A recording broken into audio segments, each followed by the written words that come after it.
Think about your phone for a second. It's the first thing you touch in the morning and the last thing you see at night.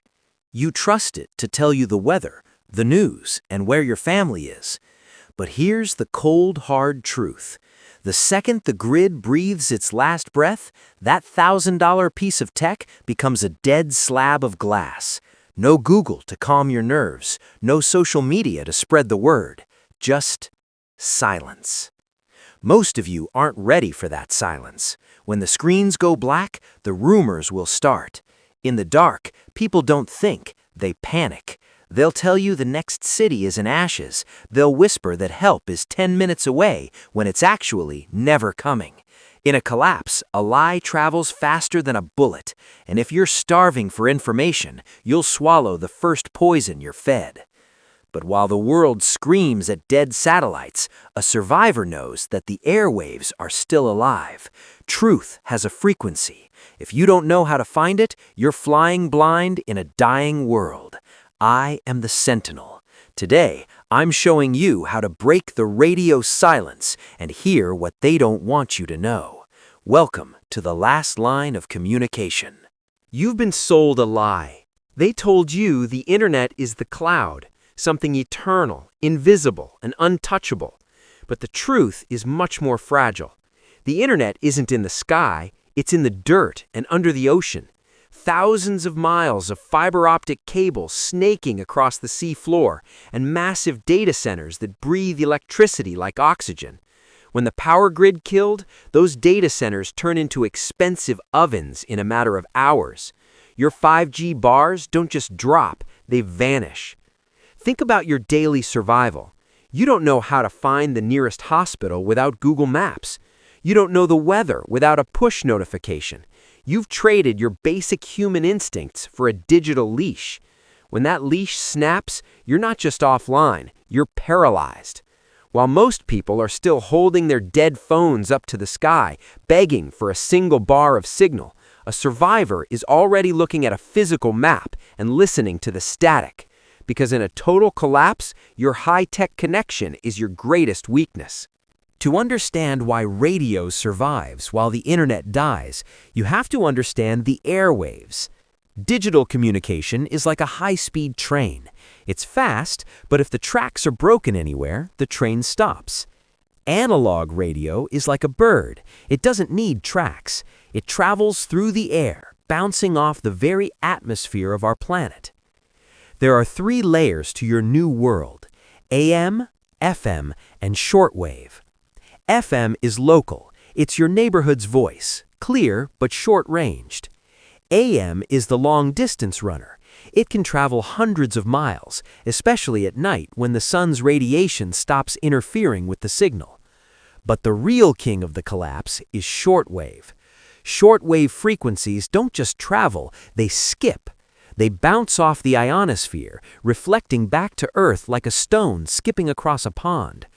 A survivor with a shortwave receiver in a dark basement in Ohio can hear a broadcast from a functional grid in Europe or South America. While your neighbors are crying over their dead Starlink dishes, you'll be listening to the heartbeat of the world. But finding that heartbeat takes more than just turning a dial. It takes a protocol. Phase 1. The local bubble. In the first 24 hours of a total blackout, your world shrinks to the distance you can walk. The internet is dead, but the air is thick with panic. Your neighbors will be screaming for answers, looking at their black phone screens like they're waiting for a miracle. They don't realize that the answers are already floating right past them. Item number 1, the hand crank emergency radio. You need a rugged, multi-powered unit that doesn't care if the grid is down. The solution? Most people buy these and throw them in a drawer. Fatal mistake. You need to map out your local bubble now. Scan the FM and AM bands for the Emergency Alert System, the EAS. In the US, these are the frequencies the government uses to broadcast safe zones and evacuation routes. But here's the survivor's secret. Don't just listen to the official stations. Scan the low-power FM bands. These are often community-run and will give you the real story about looters on the next block or which grocery store still has water. Crank the handle, find the frequency, and stop being a victim of the silence. Phase 2, the global horizon. By day 3, the local news will start to repeat or go silent. You'll need to know if the rest of the country is still standing. This is where you step out of the bubble and into the world. Item number 2, the multiband shortwave receiver. This is your window to the planet. The solution? Shortwave is a game of patience and physics. Remember the Skywave Skip I mentioned? It works best between sunset and sunrise. If you try to tune in at noon, you'll hear nothing but static. Wait for the sun to go down. Item number 3, the DIY long wire antenna. Your radio's built-in antenna is a toy. For real global reach, you need a long copper wire. The solution? Strip 20 feet of speaker wire, throw one end over a tree branch or out a high-rise window, and clip the other to your radio. This simple piece of copper turns a $10 radio into a global ear. You'll hear broadcasts from the BBC, Radio France, or amateur operators in the mountains. When the local rumors say the world is ending, you'll be the only one who knows that life is still moving 3,000 miles away. Phase 3. Stealth and interception. Information is a double-edged sword. If they can hear you, they can find you. In the final stage of a collapse, communication becomes a tactical operation. Item number 4, the dual-band handheld, the Baofeng.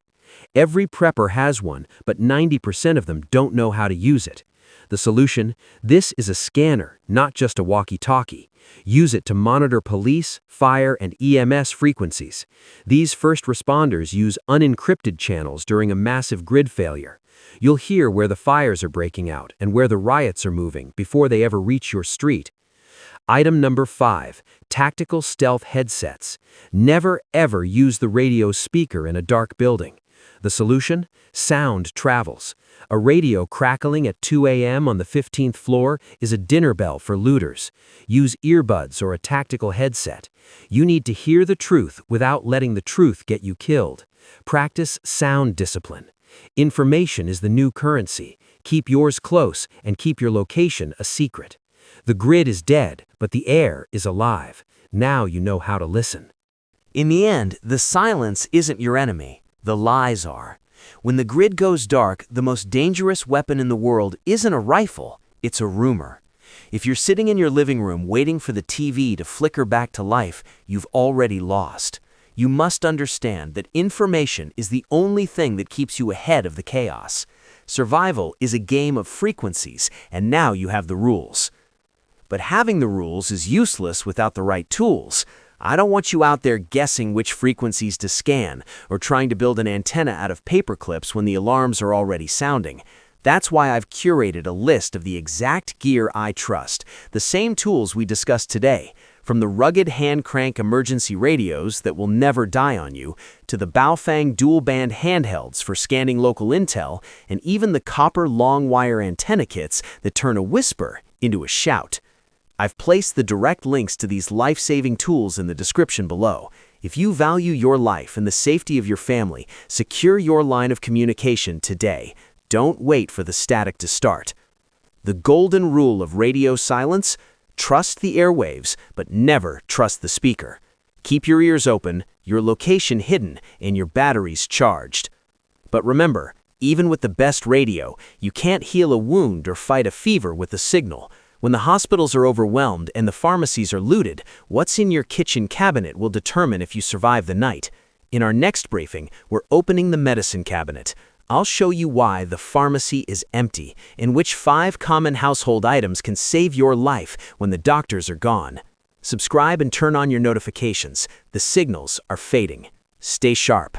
The Sentinel is watching. Thank you for watching.